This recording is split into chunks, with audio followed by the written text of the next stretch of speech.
The alarm screamed through the power facility like angry metal birds. Daeho dropped his tools and ran toward the control room. His boots hammered against the steel floor. Something was wrong. Very wrong. Red lights flashed everywhere. The screens showed power levels dropping fast, too fast. Outside the windows, the sky over New Sejong Colony glowed orange. Not the orange of sunset. The orange of something burning through the atmosphere. What is that? Someone shouted. Daeho pressed his face against the glass. A massive object was falling from the sky, trailing fire and smoke. It was huge, bigger than any ship humans built. The thing screamed overhead, shaking the entire building. Then it crashed into the hills beyond the colony. The ground shook. Dust fell from the ceiling. "Shut down the main reactor," Daeho yelled. "Now!" His hands moved fast across the controls. If that crash damaged the power lines, the whole facility could explode. The other workers scrambled to help. They were good people. Scared, but good. Within minutes, they had the reactor in safe mode. Daeho grabbed his emergency pack and headed for the door. "Where are you going?" his supervisor asked. "Someone might be alive out there." "That's not our job. Let security handle it." Daeho kept walking. He had seen too many people die because someone said it was not their job. The colony was small. Everyone mattered. If someone was hurt, he would help. The walk to the crash site took 20 minutes. The ship had carved a deep trench in the red soil. Metal debris scattered everywhere. Some pieces were still glowing hot. The ship itself was partially buried in the hillside. It looked organic somehow, curved and smooth. Not like human ships with their straight lines and sharp angles. Daeho approached carefully. Strange symbols covered the hull. The metal was unlike anything he had seen. It seemed to shift color in the light. Purple, then blue, then silver. A sound came from inside. A groan. Someone was alive. He climbed over twisted metal and squeezed through a crack in the hull. Inside was dark. His flashlight cut through smoke and dust. The interior was beautiful and terrifying. Everything seemed designed for someone much larger than a human. The corridors were tall. The controls were high above his head. "Hello?" he called out. "Can you hear me?" Another groan. Louder this time. He followed the sound to what looked like a command chamber. And there she was. She was tall, very tall. Even lying on the floor, she was nearly as long as Daeho was tall. Her skin was pale blue with silver markings that seemed to glow faintly. Her hair was white, long and flowing. She wore armor that looked like it was made from liquid metal. Blood seeped from a wound on her side. Her blood was darker than human blood, almost purple. Her eyes opened. They were completely silver. No pupils, no iris, just silver that seemed to shine with their own light. She looked at Daeho and laughed. It was a weak laugh, painful but still full of mockery. "A human," she said. Her voice was musical but cold. "Of course. My luck brings me to a world of weak mortals." Daeho knelt beside her. "You're hurt. Let me help." She tried to sit up and gasped in pain. "I need no help from your kind. You are fragile, soft. Your lives are so brief you barely exist at all." "Maybe so," Daeho said calmly. He opened his emergency pack. "But I exist right now and you need medical attention." She watched him with those strange silver eyes. "You dare touch me? I am Hana of the Velkari Empire, warrior of the Third Fleet. I have conquered worlds your people have never even heard of." "That's nice," Daeho said. He pulled out bandages and antiseptic. "But right now you are bleeding on this floor. So either let me help or keep bragging while you bleed out. Your choice." Hana stared at him. Then she laughed again. A real laugh this time. "You have courage. Stupid courage, but courage nonetheless. Very well, mortal. Do what you can with your primitive tools." Daeho worked quickly. The wound was deep but clean. Whatever hit her had cut through her armor like paper. He cleaned it as best as he could. The antiseptic made her wince, but she did not cry out. Her pain tolerance was incredible. "This will hurt," he warned. "Everything about this situation hurts," she replied. He pressed the bandage tight against her wound. She grabbed his wrist. Her grip was like iron. He could feel how strong she was. She could probably break his arm without effort. But she held him gently. "A warning, not a threat." "You are very weak," she said softly. "I can feel your fragile bones. How do your people survive? You are so easy to break." "We are tougher than we look," Daeho said. She released him. "Perhaps. Or perhaps you are simply too ignorant to know when you should give up." He finished bandaging her wound and sat back. "Can you walk?" "Of course I can walk," she said. Then she tried to stand and nearly collapsed. Daeho caught her.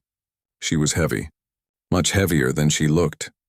Her body was dense with muscle and something else, something stronger than bone. "You cannot carry me," she said. "You are too weak." "I do not need to carry you," Daeho replied. "Just lean on me. We will walk together." She looked down at him. Even injured, even needing his help, her expression was full of superiority. "My ship sent a distress signal before I crashed. My people will come for me. You should leave before they arrive." "Why?" "Because the Velkari Empire does not treat kindly with lesser species. When they find me on this backward world, they will take what they want. Your colony, your resources, your people. They will take it all as compensation for my inconvenience." Daeho helped her toward the exit. "Then we better get you somewhere safe before they arrive." "Come on. You would hide me? From my own people?" "I would keep you alive," Daeho said. "What happens after is a problem for later." They moved slowly through the wreckage. Hana leaned heavily on him. Her breathing was labored. Outside, the sun was setting over New Sejong. The sky was painted red and orange, beautiful and dangerous like everything on this frontier world. "What is your name, mortal?" Hana asked. "Daeho." "Daeho," she repeated. "A simple name for a simple creature." She looked at the colony in the distance. Small buildings, simple structures, nothing compared to the great cities of the Velkari Empire. "You live such short lives in such small places." "How sad," Daeho smiled. "We make the most of what we have." "Do you?" She laughed again. That mocking, superior laugh. "We shall see, Daeho. We shall see how long your optimism lasts when reality comes crushing down." They walked together toward the colony as darkness fell. Neither of them knew that reality was already on its way, and it was coming fast. 3 days had passed since the crash. Hana's rescue team had not come. She tried to hide her worry, but Daeho could see it in the way she checked the sky constantly, the way her hand moved to the damaged communicator on her wrist over and over again. They were in the old shelter now, deep underground. The colony had built it years ago during the first settlement, back when they did not know if the planet would accept them or kill them. The shelter was cold and damp, but it was safe. Hidden. Hana sat on an old crate examining the pieces of her communicator spread out on a table. Her wound was healing fast, much faster than a human wound would heal. Already the bandages showed less blood. Her strength was returning. "This is useless," she said, throwing down a broken circuit. "Your planet's atmosphere damaged the quantum relay. Without it, I cannot send a signal strong enough to reach my fleet." Daeho looked over the pieces. "What if we built a new one?" "Built one?" Hana laughed. "You are an engineer of power systems, simple electricity and turbines. This technology is far beyond your understanding." "Maybe," Daeho said. He picked up one of the circuits. "But I understand signals. And amplification. If we cannot fix your communicator, we can boost its range with something else." "With what?" "The colony's main communications array. It is designed to send signals to Earth, very far away. If we connect your device to our system, maybe we can reach your people." Hana studied him with those silver eyes. "That might work, but it would require access to your colony's main systems, and modifications that your people would notice. Let me worry about that." She stood and walked to him. Even though she was still healing, she moved with dangerous grace. Like a predator, she looked down at him. "Why do you help me?" "I told you what my people will do when they arrive. They will take everything, maybe even enslave your colony." Daeho met her gaze. "You told me what might happen, not what will happen. Maybe we can change that." "You cannot change the Velkari Empire with hope and optimism." "No," he agreed, "but I can start by helping one Velkari warrior. Maybe that matters." Hana was quiet for a long moment. Then she said, "You are very strange, Daeho. Your people are strange. You know you are weaker than others, yet you do not accept it. You know you will die young, yet you act like you have all the time in the world. I do not understand humans. Maybe you do not need to understand us. Maybe you just need to work with us." Before Hana could respond, footsteps echoed in the tunnel. Fast footsteps, running. Daeho grabbed his tool bag and moved to the entrance. A young woman burst through the door. She had the same eyes as Daeho, the same determined expression, Minji, Deho said. What are you doing here? His sister stopped when she saw Hana. Her eyes went wide. That is her? The alien from the crash? Velkari, Hana corrected coldly. Not alien. And you are? Minji, his sister. She turned to Deho. We have a problem. A big problem. What kind of problem? Minji pulled out a data pad. I was running delivery routes in my shuttle yesterday. Out past the northern hills. My sensors picked up something. She showed them the screen. A ship, a huge ship. Just sitting in orbit. Hiding on the dark side of our moon. Hana moved closer, looking at the data. Her expression darkened. That is a Velkari warship. A destroyer class. They are here. Why haven't they contacted the colony? Deho asked. They are watching, Hana said. Studying. When the Velkari arrive at a new world, they do not announce themselves. They observe first. Learn weaknesses. Then they strike. Minji looked scared. How long do we have? Days, maybe less. Hana sat back down, her mind clearly working through possibilities. They know I crashed here. They are searching for me. But they are also assessing your colony. Its defenses. Its resources. Its value to the Empire. We have to tell Administrator Taikyung, Minji said. The colony needs to prepare. Prepare for what? Hana asked. You have no military. No weapons that could hurt a Velkari warship. No shields. Nothing. If they decide to take this colony, they will take it. You cannot stop them. Deho paced the small room. There has to be something we can do. There is nothing. Accept it, mortal. Your colony is doomed unless I can contact my people and negotiate. But without a working communicator, I cannot even do that. Then we fix the communicator, Deho said. Tonight? We go to the communications array and we boost your signal. And if we are caught? Minji asked. Then we are caught. Deho looked at his sister. But if we do nothing, the colony falls anyway. At least this way we have a chance. Hana stood again. You understand that even if I contact my fleet, they may still take your colony. I am one warrior. I do not command the fleet. I can only request mercy. Request it then, Deho said. That is more than we have now. The three of them waited for nightfall. Hana told them about the Velkari Empire, about her people's long lives and great power, about the hundreds of worlds they controlled, about their military might and their belief that they were superior to all other species. We live for centuries, she explained. Your entire life is like a single season to us. A brief moment. This makes us strong, but it also makes us slow to change. We believe what we have always believed. That strength is everything. That the weak should serve the strong. That the short-lived species are barely worth notice. That is why you laughed when you first saw me, Deho said. Yes, you are so small, so fragile, so temporary. To me, you were like an insect. Interesting, perhaps, but not important. She looked away. I am beginning to think I was wrong. Beginning to think? Deho smiled.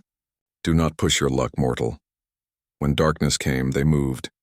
Minji led them through maintenance tunnels that ran beneath the colony. She knew every passage, every hidden route. As a shuttle pilot, she had learned the colony's layout better than most. Hana moved silently despite her size. Years of warrior training made her as quiet as a shadow.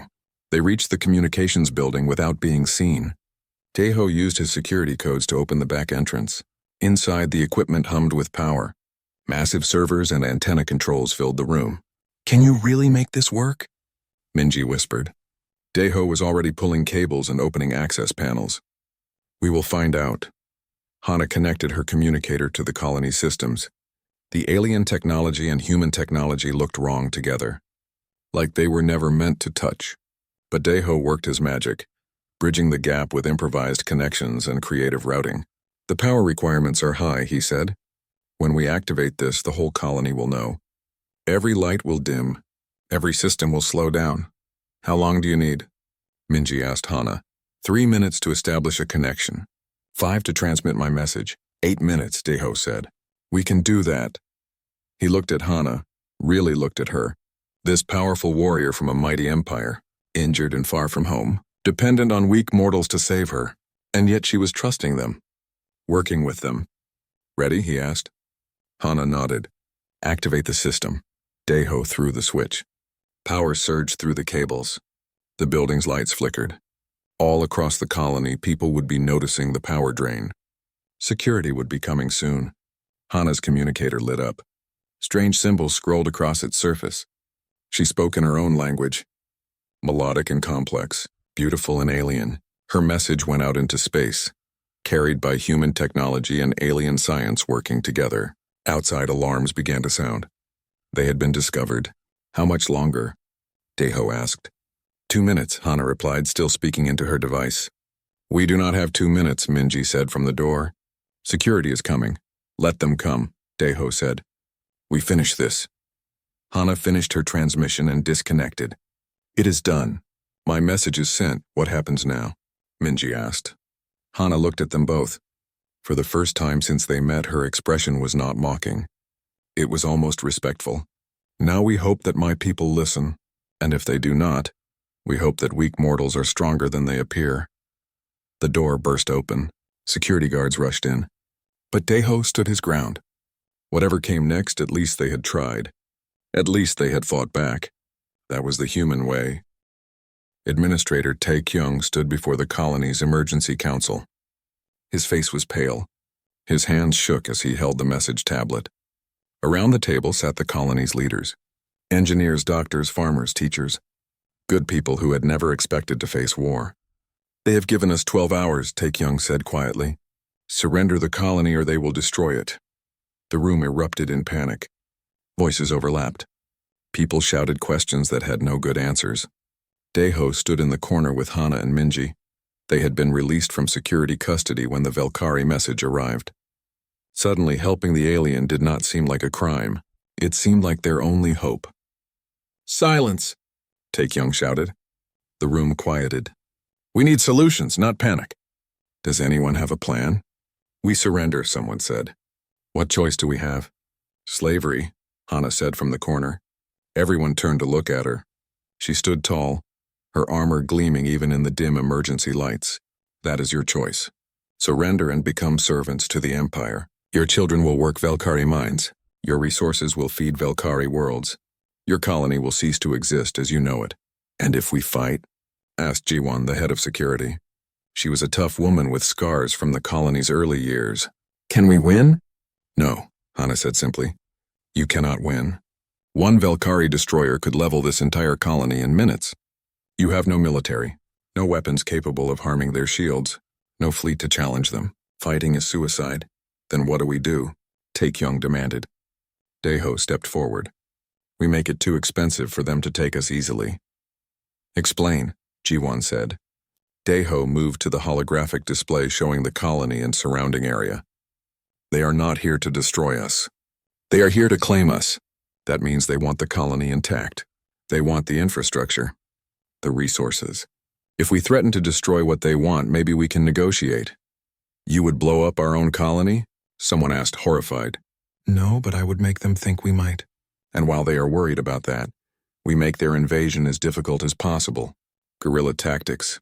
Hit and run. Make every meter of ground cost them something. Hana studied the map. That could work. The Valkyrie are arrogant. They expect easy conquests. If you bloody their nose, they might reconsider, or at least negotiate better terms. Or they might just kill us all, Tae-kyung said. They might, Deho admitted. But they are definitely going to enslave us if we surrender.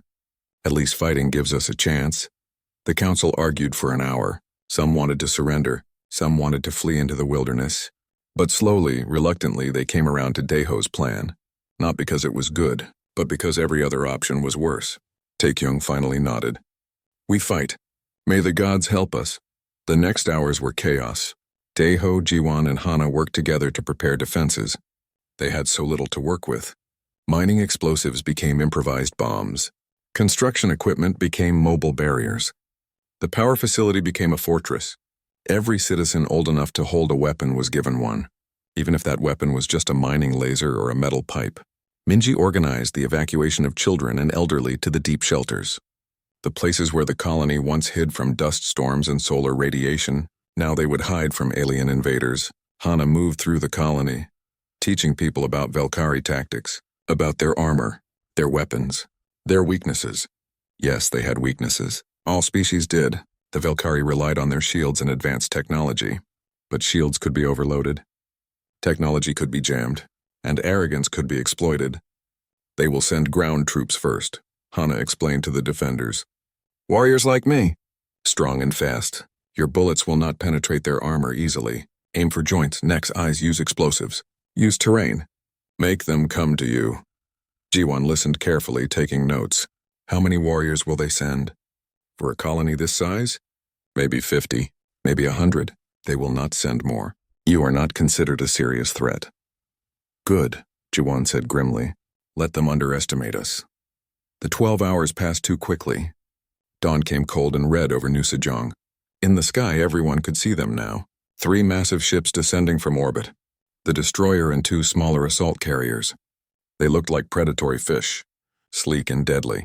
The ship stopped above the colony, hovering, waiting. A voice boomed from speakers. It spoke perfect human language, translated by Velkari computers. People of New Sejong, this colony is now property of the Velkari Empire. Lay down all weapons and assemble in the central square. Resistance will be met with death. You have 1 hour to comply. Daeho stood on the roof of the power facility with Ji-won and Hana. They watched the ships. They were beautiful in a terrible way, like knives made of starlight. Last chance to run, Ji-won said to Hana. Your people are here. You could go back to them. Hana was quiet for a moment. I sent a message to my fleet. I told them this colony should be left alone, that humans, despite their weakness, deserve respect. They did not listen. My own people ignored me. She looked at Daeho. So I will stay. I will fight with you. Perhaps I can teach my people a lesson about underestimating mortals. Daeho smiled. That is a terrible plan. You know that, right? Yes, but it is a very human plan. I am beginning to appreciate your species' talent for terrible plans that somehow work. The hour passed. The central square remained empty. No one surrendered. The Velkari ships hung in the sky for a long minute.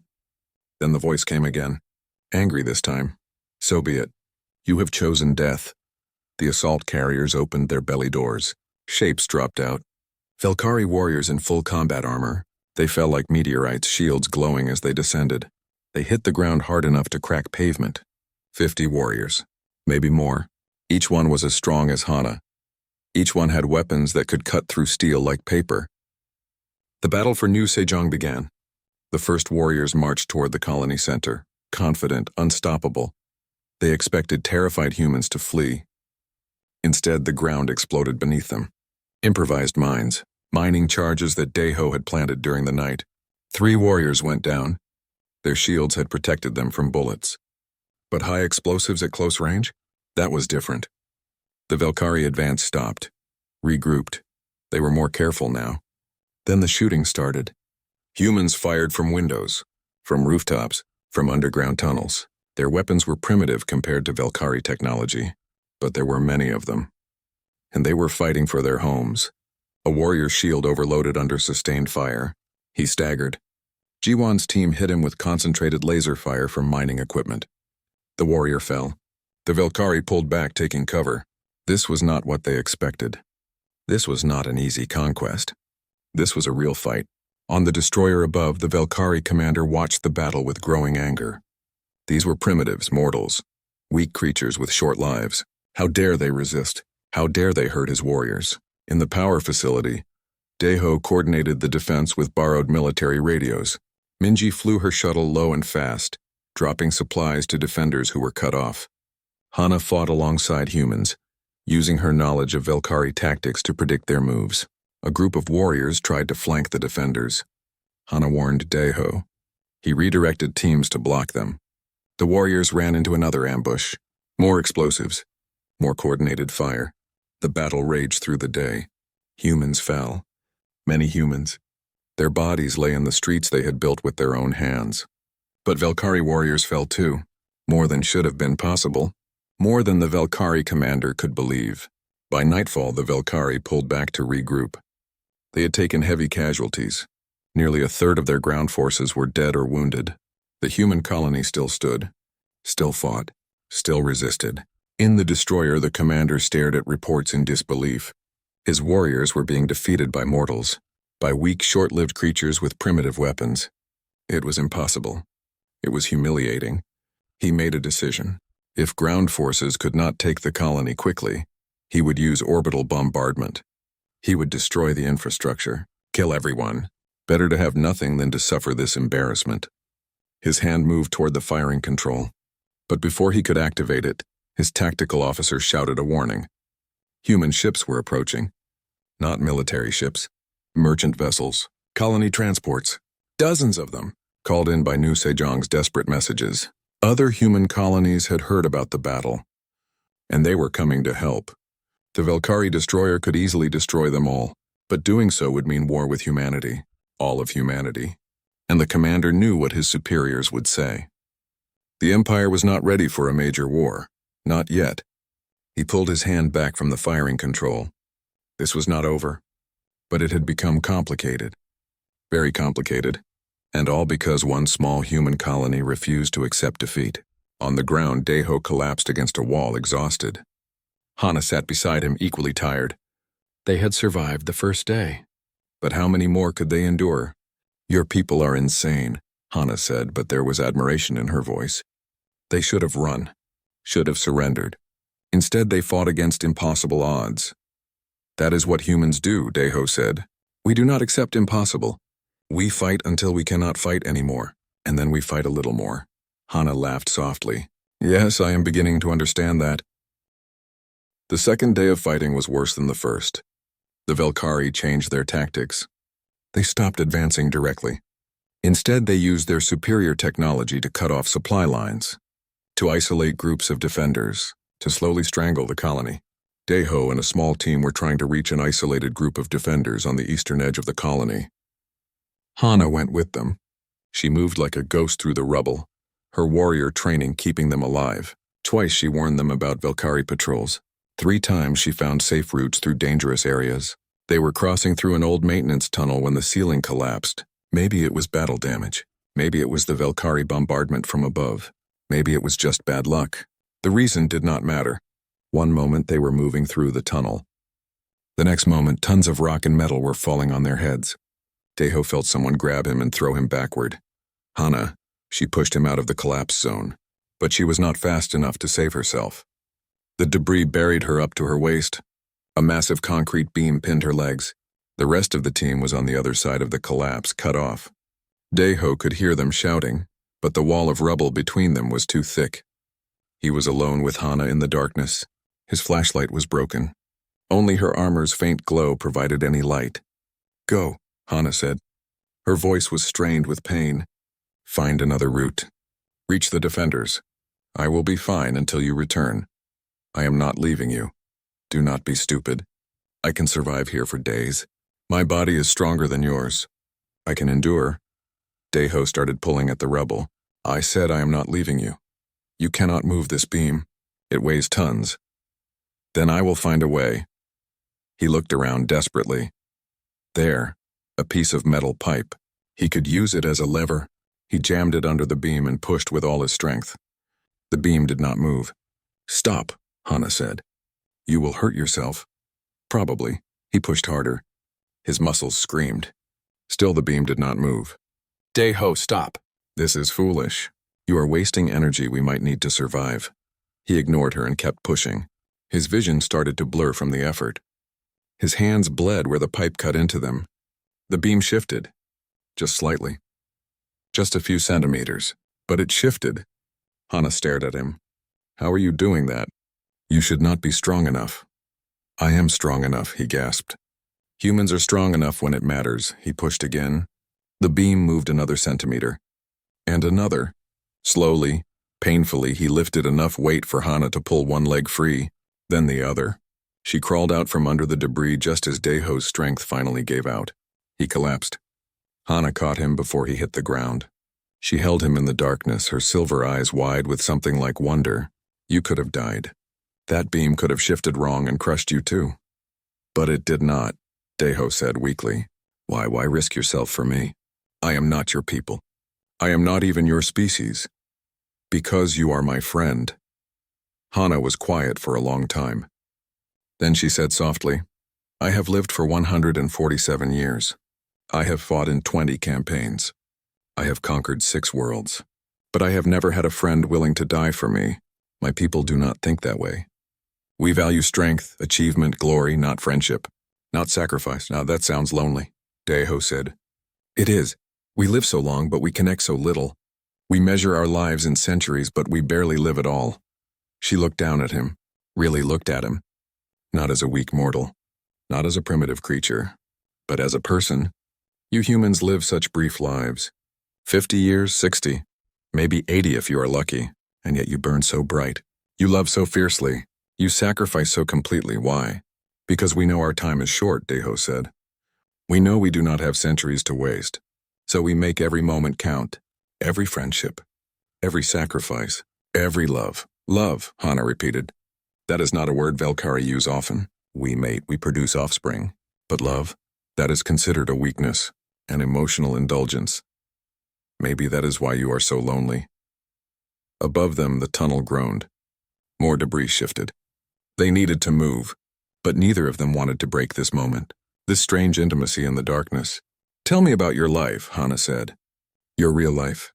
Before this battle, before me, so Daeho told her.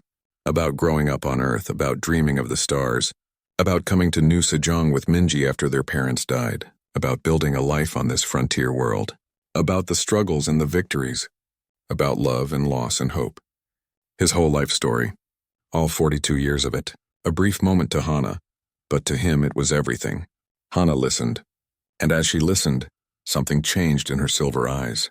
You have lived more in your 42 years than I have in my 147. You have felt more, experienced more, loved more. How is that possible? Maybe because we know our time is limited. We cannot wait. We cannot hesitate. We must live now or we will never live at all. I have wasted so much time, Hana said quietly. So many years spent pursuing glory that does not matter, serving an empire that does not care. I thought I was strong. But you are the strong one. You and your people. You face death every day and you still choose to live, to love, to fight for each other. That is true strength. The tunnel shook again. They needed to move. Daeho tried to stand, but his arms were too weak from moving the beam. Hana lifted him easily. Despite her injuries, despite being trapped for the last hour, she was still stronger than any human. I can walk, Daeho protested. I know, but let me carry you. You carried my weight on your shoulders. Let me return the favor. She moved through the darkness with perfect confidence. Her warrior training let her navigate even without light. She held Daeho carefully, gently, like he was something precious, something worth protecting. When I first saw you, she said as she walked, I thought you were nothing. A weak creature barely worth noticing. I laughed at you, called you mortal as an insult. I was so wrong. You were injured, in pain. No, I was arrogant, blind. I could not see what was right in front of me. You are not weak, Daeho. Mortality is not weakness. It is what makes you strong. It is what makes you matter. You do not have time to waste on arrogance, on empty glory. You must live. Really live. And that makes you more alive than any Velkari. They reached a junction where the tunnel split. Hana stopped, set Daeho down carefully. They stood close together in the dim light from her armor. She was so tall. He had to look up to meet her eyes. Those strange silver eyes that had once looked at him with mockery. Now they looked at him with something else. Something deeper. I want to tell you something, Hana said. In case we do not survive this battle, in case the Empire destroys us all, I want you to know that meeting you changed me. You made me see my people's flaws. You made me question everything I believed. You made me want to be better, more than just a warrior, more than just a servant of the Empire. Hana, Daeho started to say, but she put a finger to his lips. Let me finish. I have lived for 147 years, but I think my life truly started 3 days ago, when I crashed on this world, when I met a weak mortal who was stronger than anyone I had ever known, when I learned what it means to have a friend, what it means to care about someone more than you care about yourself. She leaned down. He reached up. Their lips met in the darkness. The kiss was gentle at first, tentative, 2 different species, 2 different worlds. But the same feeling, the same need to connect, to hold on to something real in the middle of chaos. When they finally pulled apart, Hana smiled. A real smile, not mocking, not superior, just happy. My people would call this madness. Kissing a mortal. Falling in love with someone who will be dead in what I consider a few moments. They would say I am throwing away my future for a brief moment of feeling. What do you say? Deho asked. I say they are wrong. I say that this brief moment is worth more than 1,000 years of their empty existence. I say that I would rather have 40 years with you than a century alone. She took his hand. If we survive this, if we somehow win, will you have me, even though I am not human?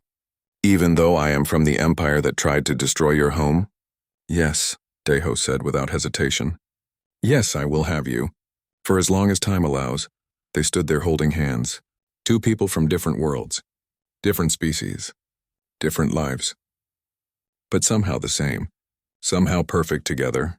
The tunnel shook again, harder this time. They needed to keep moving, to reach the defenders, to continue the fight. But now they had something to fight for beyond just survival. They had each other.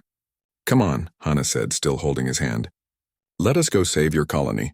And when we do, let us build a life together, however brief, however strange. Let us make it count. Yes, Deho agreed. Let us make it count. They moved through the tunnel together. Not warrior and engineer, not Valkyrie and human, just two people in love, facing impossible odds, refusing to give up. Refusing to surrender, choosing to live and fight and love with everything they had, because that was what mortals did. And Hana was beginning to understand that being mortal was not a weakness, it was the greatest strength of all. Commander Kale stood on the bridge of his destroyer, staring at the human colony below. His jaw was tight with fury. 5 days. 5 days and these primitives still resisted. 23 of his warriors were dead, killed by mortals with their crude weapons and desperate tactics. Enough, he said. Prepare orbital bombardment. We will level the colony completely. No more games. His tactical officer looked nervous. Commander, the other human ships are still in the system. If we destroy the colony, they will report it.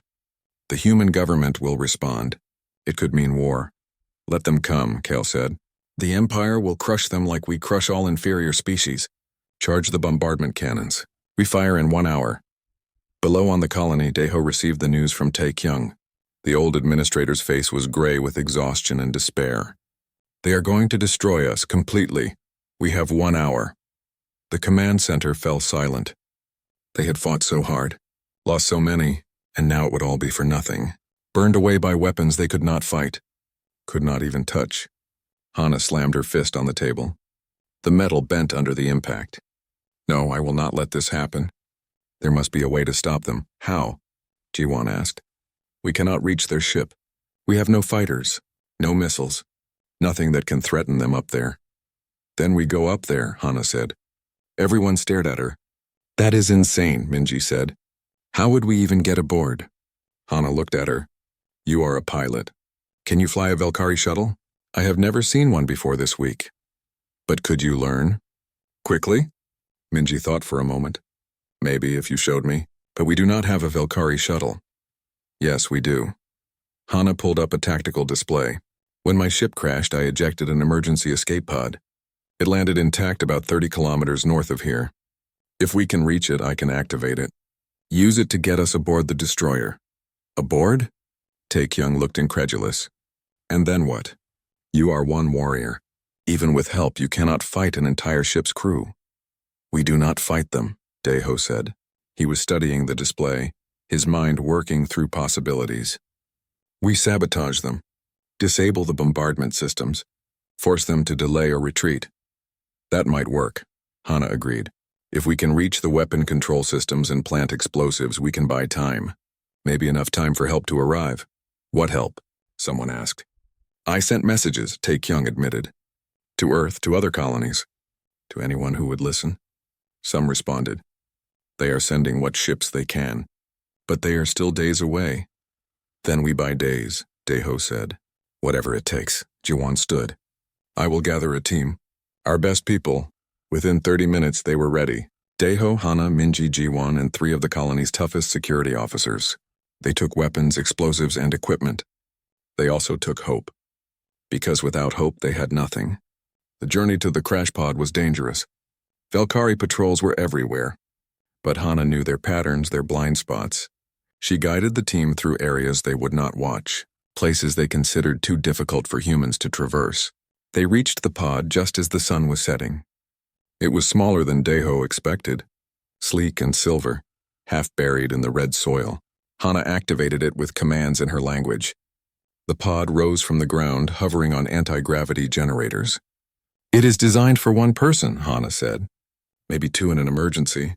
We will be cramped. Very cramped." "Cozy," Minji said with dark humor. "I like cozy." They packed inside. It was beyond cramped. It was suffocating. But Hana sealed the hatch and took the controls. She explained the basics to Minji as they lifted off. The pod was fast, very fast. It climbed toward the destroyer like a silver bullet. "They will see us," Jiwon said. "Yes," Hana agreed. "But they will think I am alone. Coming back to my ship, they will not fire on one of their own warriors." She was right. The destroyer's defenses tracked them but did not fire. They approached the docking bay without incident. The bay doors opened automatically. The pod slid inside and settled on the landing platform. "Now the hard part begins," Hana said. "Once we leave this pod, they will know something is wrong. We must move fast, reach the weapon systems, plant explosives, and escape before they kill us." "Simple," Deho said. "I like simple plans." They exited the pod with weapons ready. The docking bay was empty except for two Velkari technicians.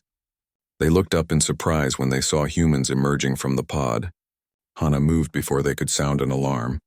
2 quick strikes. Both technicians fell unconscious. "This way," Hana said. She led them through corridors that looked organic and mechanical at the same time. The ship was beautiful. Curved walls that seemed to pulse with light, floors that were perfectly smooth. Everything was designed for beings much larger than humans. They felt like children in a giant's house. They encountered a patrol. 4 Velkari warriors in full armor. Hana tried to bluff, speaking in her language, gesturing that the humans were prisoners. The warriors looked suspicious. One of them reached for his communicator. Jiwon shot him. The blast from her improvised plasma rifle burned through his armor. The other warriors roared and attacked. The corridor exploded into violence. Velkari were strong. Incredibly strong. But they were used to fighting other Velkari. They expected honorable combat. Face to face, strength against strength. The humans did not fight like that. They used dirty tactics. Jiwon threw a flashbang grenade. Deho aimed for knee joints. One of the security officers used a taser set to maximum power. Hana fought like a demon among them. She knew every weakness in Velkari armor because she wore it herself. She knew where to strike, where to cut, where to break. Together, the team overwhelmed the patrol. 4 dead warriors in less than a minute. "They know we are here now," Hana said. "Alarms are sounding. We have minutes." Maybe less. They ran through winding corridors, past confused crew members. The ship was going into lockdown. Doors were sealing. Security teams were mobilizing. But Hana knew the layout. She took them through maintenance passages and service tunnels, routes that warriors would not think to guard because they were beneath their notice. They reached the weapon control center. It was a massive room filled with alien technology, consoles that floated in the air, holographic displays showing targeting solutions, and at the center, the control system for the orbital bombardment cannons. "There," Hana pointed. "We plant the explosives there. It will disable the weapons but not destroy the ship. Crew will survive." Deho started placing charges. He knew explosives, had used them in mining operations. He knew exactly where to put them for maximum effect. The rest of the team guarded the entrances. 2 minutes, Hana warned. Security will be here soon. Deho worked faster. His hands were steady despite the danger. Despite knowing they might die here. He thought about New Sejong, about Minji, about Hana, about everyone depending on them. He would not fail. The door exploded inward. Velkari security team. 10 warriors. Heavily armed. They poured into the room like an avalanche. The human team opened fire. The noise was deafening. Energy weapons and human projectiles filled the air with light and death. One of the security officers fell. Then another. The Velkari were too strong, too many. The humans were being pushed back. Losing. Hana roared and charged into the Velkari line. She fought with savage grace. Her own people, her own species. But she did not hesitate. She cut them down to protect the humans, to protect Deho. "Done!" Deho shouted. "Charges are set. Fall back," Jiwon ordered. "Everyone out," they ran. The Velkari pursued. The corridors became a running battle. They lost another person, a security officer named Sung-min. He held a doorway so the others could escape. His last words were, "Go, go!" They reached the docking bay. The escape pod was still there. But so was Commander Kale. He stood between them and their escape, holding a massive energy blade. His armor was black and gold, decorated with marks of honor and kills. "Traitor," he said to Hana. "You betray your own kind for these mortals?" "Yes," Hana said simply. "Because they are worth more than the Empire's lies." Kyle attacked. He was fast. Faster than Hana even. A commander did not get his position without being the strongest warrior on the ship. He struck at Hana with deadly precision. She blocked, countered, but she was already wounded from earlier fights. Already tired. Daeho ran forward to help. Kale backhanded him. The blow sent Daeho flying across the bay. He hit the wall hard. Something cracked. Ribs, maybe. He could not breathe. Minji and Jiwon shot at Kale. Their weapons barely scratched his armor. He laughed at them. Kicked Jiwon so hard she did not get up. Advanced on Minji. Hana threw herself at him. They crashed together in a clash of armor and fury. Two Valkyrie warriors, both trained from childhood. Both deadly. They fought with the kind of skill that looked like a dance. Beautiful and terrible. But Kale was winning. He was bigger, stronger, fresher. He drove Hana back step by step. His blade cut through her armor. She fell to one knee. He raised his blade for the killing blow. Daeho got up. Everything hurt. His vision was blurred. But he saw Hana about to die. He picked up a piece of debris. Heavy metal pipe, and he charged at Kale with a very human battle cry. Loud, angry, defiant. Kale turned in surprise. How was this mortal still moving? He had hit him hard enough to kill. But humans were so stubborn. The commander raised his hand to swat Daeho aside again. Hana surged up from her knees, used Kale's distraction. Her blade found the weak point. The escape pod was falling too fast. Warning lights flashed red across every surface. Minji fought with the controls, her knuckles white with effort. The pod was designed for controlled descents, not emergency escapes from exploding warships. "I cannot slow us down enough," Minji shouted over the alarms. "The thrusters are damaged. We are going to hit hard." Hana looked at the trajectory display. They would crash in the wasteland north of the colony, far from help, and the pod's hull was already compromised from the escape. It would not protect them much longer. She could survive the crash. Her Valkyrie physiology could endure impacts that would kill a human, but Daeho, Minji, Jiwon, they would die. "Everyone get behind me," Hana ordered, "now." She positioned herself between the humans and the direction of impact. Her armor was still functional, still strong. She would use her body as a shield. She would absorb the impact, save them. Daeho saw what she was planning. "Hana, no, you will be killed." "Better me than all of you," she said calmly. "I have lived a long life. You have so much time left, so many years. 40 years is nothing compared to your centuries. Your life is worth more." Hana looked at him with those silver eyes. "No, Daeho, you taught me something. Length of life does not equal worth of life. A brief life lived fully is worth more than a long life lived empty. Your 40 years matter more than my 147, because you actually lived them. I just existed, until I met you." The ground rushed up to meet them. The pod hit the wasteland at terrible speed. Metal screamed. The world became noise and violence and chaos. Hana wrapped herself around the humans as best she could, used her body and armor to protect them. The impact was crushing. Even her enhanced bones felt like they might break. Then silence. Darkness. Pain. Hana opened her eyes. She was buried in twisted metal. Something heavy pinned her chest. She could not breathe properly. Her armor was cracked. Warning lights showed massive internal damage. But she was alive, barely. "Daeho?" she called weakly. "Minji, Jiwon?" Movement to her left. Minji crawled out of the wreckage. She was bleeding from a head wound, but moving, alive. Jiwon groaned and pulled herself free, broken arm but functional, also alive. But Daeho? Where was Daeho? She found him pinned beneath a section of the pod's hull. A massive piece of debris had fallen on him during the crash. She tried to move. Could not. Her legs would not work. Something was wrong with her spine. The impact had damaged even her enhanced body. "Minji," Hana gasped. "Help him, please." Minji and Jiwon tried to lift the debris off Daeho. Could not move it. Too heavy. They needed equipment. Tools. Help. Things they did not have in the middle of the wasteland. Daeho's eyes opened. He looked at Hana, tried to smile. Are you okay? Am I okay? Hana laughed. It hurt to laugh. You are the one trapped under half a ship and you ask if I am okay? Yes, because you are what matters. Hana felt something break inside her. Not physical, emotional. This mortal, this brief, beautiful creature was dying and he cared more about her than himself. She had spent her whole long life searching for meaning, for purpose, for something worth fighting for, and here it was. Right here, caring about someone else more than yourself, loving someone completely. That was meaning. That was purpose. I am going to get you out, she said. You cannot move. Your spine is damaged. I will move anyway. She pushed against the debris, pinning her. Pain exploded through her body.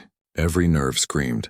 Her armor's medical systems warned that she was causing more damage. She ignored it. Pushed harder. Her enhanced muscles designed for war and conquest. Now used for something better. For love, for sacrifice. Slowly, impossibly, she dragged herself forward, centimeter by centimeter, leaving a trail of her own blood. Her legs were useless, but her arms still worked. She pulled herself to Daeho, reached the debris, pinning him.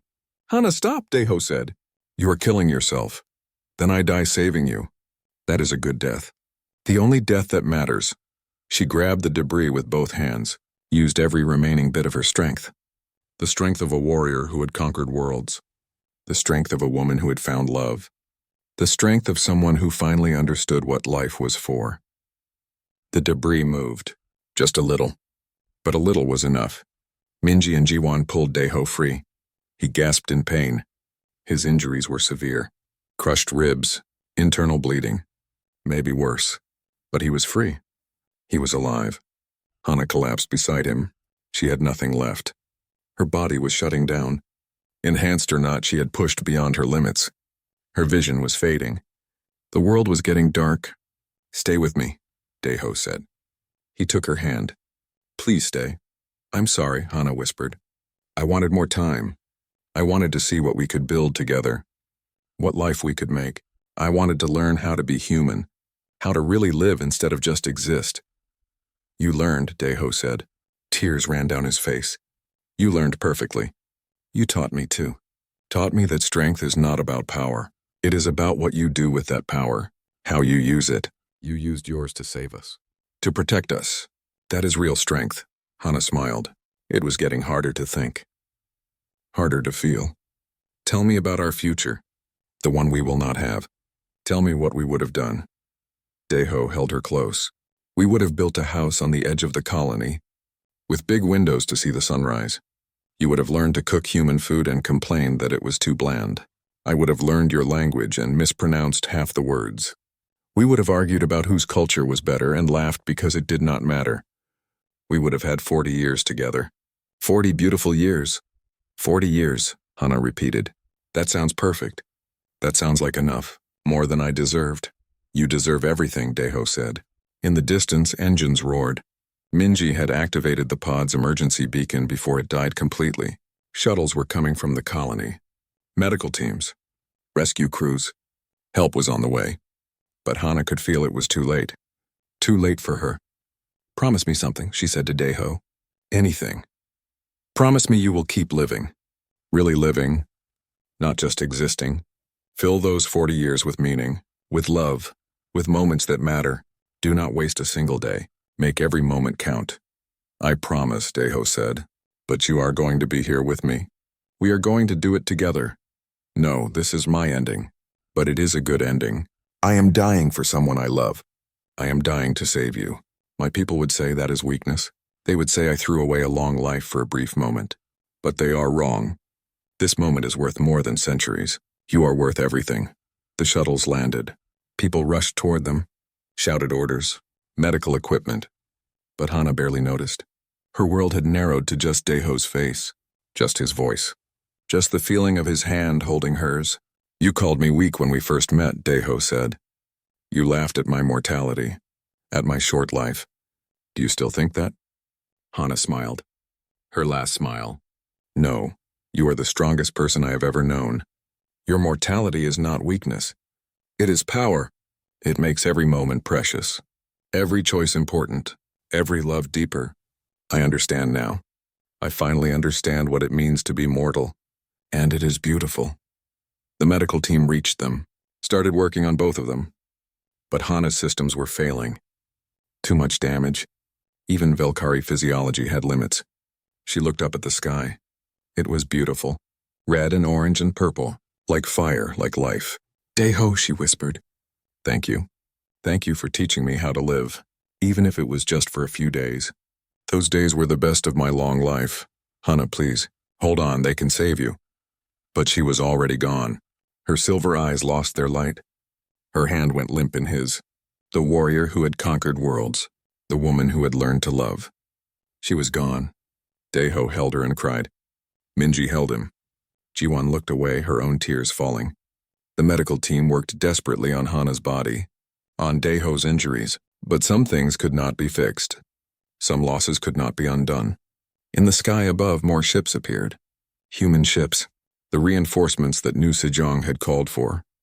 Too late to help with the battle, but arriving in time to see the cost of victory, to see what had been sacrificed, to see what one human and one Velkari had done together.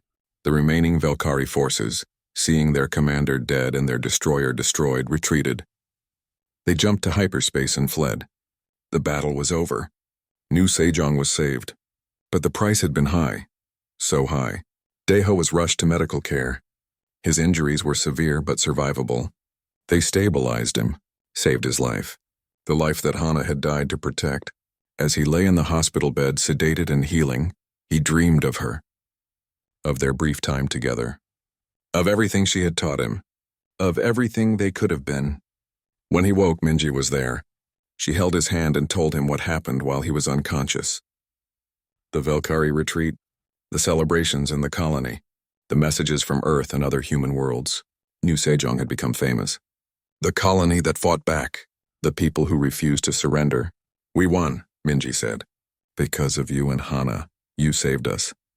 She saved us, Deho corrected. I just helped. She loved you, Minji said gently. In the end, she chose you over her own life. Over her own people. That is real love. Deho closed his eyes. I know, and I will honor that choice. I will live the way she wanted. The 3 months had passed since the battle. 3 months since Hana died in Deho's arms. The colony had rebuilt. The damaged buildings were repaired. The dead were honored with a memorial in the central square. Names carved in stone, humans and one Velkari, all heroes, all remembered. Deho stood before Hana's name every morning. He would touch the carved letters and tell her about his day, about the colony, about the changes happening across the galaxy. It was a ritual, a way to keep her memory alive, a way to honor his promise to live fully.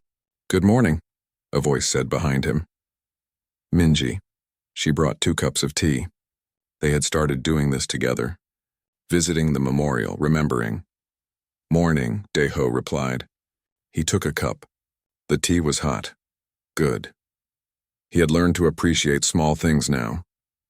Hot tea, sunrises, his sister's company, all the little moments that made life worth living. Ships arrived last night, Minji said. From Earth, from the colonies. Representatives want to meet with Administrator Tae-kyung, and with you. Me? Why me? Because you are the one who befriended a Velkari, who convinced her to fight for humanity, who changed the war before it could really start. You are famous, brother. The man who showed that we can make peace with other species, that we do not have to fight everyone we meet. Deho smiled sadly. Hana did that, not me. She was the one who changed. She was the brave one. You changed each other, Minji said. That is what love does. They finished their tea in comfortable silence. Then Deho went to the meeting. Administrator Tae-kyung was there with various officials. Military officers, diplomats, scientists, all interested in what happened on New Sejong. But one person caught Deho's attention. A Velkari woman standing in the corner. She was tall like Hana, silver eyes like Hana, but older somehow, more serious. She wore robes instead of armor, diplomatic clothes instead of warrior gear. Deho, Tae-kyung said. This is Ambassador Yuna of the Velkari Empire. She has come to discuss peace. Yuna stepped forward. She studied Deho carefully. You are the one who knew Hana, who was with her when she died. Yes, Deho said quietly. She sent messages before her death. To the Empire. About humans. About your colony. About what she learned here. Yuna's expression softened. Her words reached important people. Made them think. Made them question our policies. What happened here changed things, human. Changed how we see your species. How do you see us? Deho asked. Yuna was quiet for a moment. Then she said, Hana wrote that humans were not weak. That mortality was not a flaw. That your short lives made you stronger, not weaker. She said that we Velkari had become empty. That we had forgotten how to truly live because we had too much time. We wasted centuries on meaningless conquests while you made every moment count. She walked to the window overlooking the colony. When her messages first arrived, many dismissed them. Called her a traitor. But then news came of what happened here. How a small human colony defeated a destroyer. How you fought against impossible odds. How Hana died protecting you. And people started to wonder. Started to question. If we are so superior, why did we lose? If you are so weak, why are you still alive? Taekyung spoke up. Ambassador, what exactly are you proposing? Yuna turned back to the room. The Empire is offering peace. A formal treaty. We will recognize human sovereignty over your colonies. We will establish trade relationships. Exchange knowledge. Learn from each other. But there are conditions. What conditions?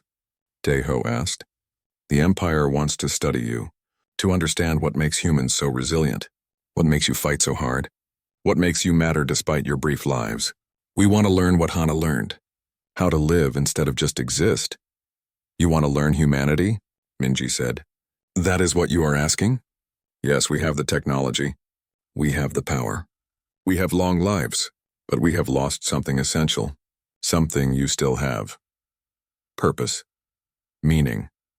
The understanding that life is precious because it is limited. We want to understand that before it is too late. Before we become so empty that we are no longer worth the centuries we live. The room erupted in discussion. Some people were excited, some suspicious, some angry. How could they trust the Velkari after everything that happened, after all the deaths? Deho raised his hand for silence. Ambassador Yuna, you said Hana's messages changed things. What did she say about me? Yuna smiled. A real smile. She said you were the strongest person she ever met. She said that you took her in your arms when she was wounded and proved her wrong about everything. About humans. About mortality. About what strength truly means. She said that loving you, even for those brief days, was worth more than all her years of conquest. That you taught her the secret we Velkari had forgotten. That life is not about how long you live. It is about how deeply you live. Deho felt tears on his face. He did not wipe them away. Let them fall. Let everyone see. Tears were not weakness. They were proof of love, proof of loss, proof of humanity. If we agree to this treaty, Deho said, I have conditions too. Name them, Yuna said. First, Hana is remembered as a hero, not a traitor. She gave her life protecting this colony. She deserves honor, not shame. Yuna nodded, agreed. She will be remembered as a bridge between our peoples, as the warrior who saw beyond our arrogance. Second, any Velkari who come here to learn about humanity must work with us. Not study us like animals. Work alongside us. Live with us. Experience our lives directly. The way Hana did. Agreed. Third, we establish exchange programs. Humans go to Velkari worlds. Velkari come to human worlds. We learn from each other. We teach each other. We build something new together. Yuna considered this. It was a bold proposal. More than the Empire had planned. But after a moment, she nodded. I will recommend this to the Imperial Council. I believe they will accept. What happened here matters, Deho. It changed the galaxy. Your love story with Hana became a legend, a symbol. Proof that different species can connect, can care for each other, can build something better together. The treaty was signed over the following weeks. New Sejong became the first human Velkari exchange point. Velkari came to live and work in the colony. Humans went to Velkari worlds. At first it was awkward, difficult. Two species learning to see each other as equals. As partners, as friends. But slowly it worked. Velkari warriors learned about human determination. Human engineers learned about Velkari technology. Friendships formed, marriages even. The galaxy began to change. Deho became an ambassador of sorts, teaching Velkari about humanity, about making the most of life, about love and loss and living fully. He told Hana's story over and over, how she had gone from calling him weak to sacrificing everything for him, how she had learned that mortality was not a curse but a gift. 1 year after the battle, Deho stood at the memorial again. But this time he was not alone. A dozen Velkari stood with him. Students who had come to learn from humans. They looked at Hana's name with respect, with sadness, with understanding. Tell us about her, one of them asked. A young warrior named Ara. Tell us about the one who changed everything. So Deho told them. He told them about their first meeting, about Hana's laughter when she called him weak, about how they fought together, loved together, died together. He told them everything. She said something to me, Deho finished. In our final conversation, she said that a brief life lived fully is worth more than a long life lived empty. I did not fully understand at the time, but I do now. Life is not measured in years. It is measured in moments, in choices, in love, in sacrifice. Hana lived 147 years, but her real life was only those few days we spent together. Those were the days she truly lived. Ara wiped her silver eyes. Velkari could cry too, Deho had learned. They just rarely had reason to. We waste so much time, so many years doing nothing that matters. You humans understand something we forgot, that every moment is precious because you have so few of them. That is what Hana learned, Deho said. That is what she died protecting. The right to live fully, to love deeply, to make every day count. He looked around at the Velkari students, at the human colonist, at the memorial with its mixed names. Human and Velkari side by side. Heroes together. Hana laughed when she first saw me, Deho said.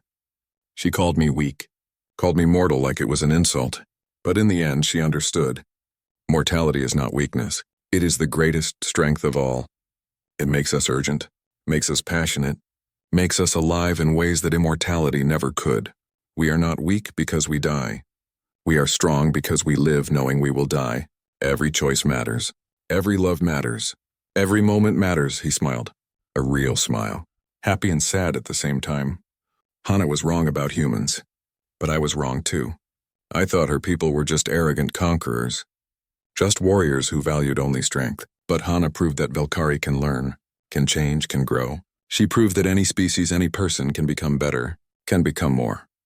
Minji joined him at the memorial, put her arm around his shoulder. She would be proud of you, of what you are doing, teaching her people, building bridges. I am doing what she asked, Deho said, living fully, making moments count, honoring her sacrifice by being worthy of it. He touched Hana's name one more time. Thank you, he whispered. Thank you for seeing past my weakness to my strength.